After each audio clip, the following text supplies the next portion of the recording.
À Saint-Quentin, polémique autour de l'hôpital. Début août, un patient de 70 ans a passé plus de 6 jours sur un brancard dans un des services des urgences. Une situation dénoncée par le collectif L'Interurgence. La direction, elle, dément tout dysfonctionnement. Les explications de Noémie Marot-Saferis et Clément Jean-Pierre.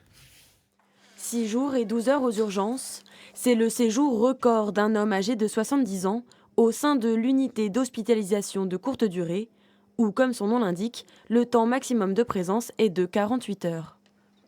Il a fait l'objet d'examens complémentaires d'un certain nombre de spécialités médicales, d'où le fait qu'il soit resté plus de 48 heures au sein de cette unité. Et bien évidemment, il ne s'agissait pas d'un problème de lits disponibles en aval dans les unités d'hospitalisation conventionnelles, puisque nous en avions disponibles au sein de notre établissement.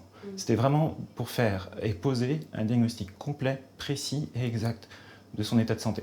Une hospitalisation pour raison médicale dénoncée par le collectif de soignants Interurgence. Dans un communiqué, il déplore les conditions de travail menant à la transformation des services. Je pense que le collectif a voulu profiter d'un mouvement national plus conséquent, dont l'acuité des problèmes et des problématiques des services des accueils des urgences n'est pas la réalité du centre hospitalier de Saint-Quentin. À Saint-Quentin, le cas de ce patient gardé 6 jours aux urgences cristallise les tensions. Anonymement, un personnel soignant accepte pourtant de raconter les conditions d'hospitalisation. Le patient est resté 6 jours dans une chambre avec des moyens très pauvres, avec un lavabo, même pas de miroir, une chaise, il était dans un lit délabré, avec une fenêtre, c'est une lucarne qui apporte très peu de luminosité. Donc c'est pas des conditions optimales pour garder un patient 6 jours. Des moyens de prise en charge dénoncés par les urgences en grève de Saint-Quentin, comme 195 autres services en France.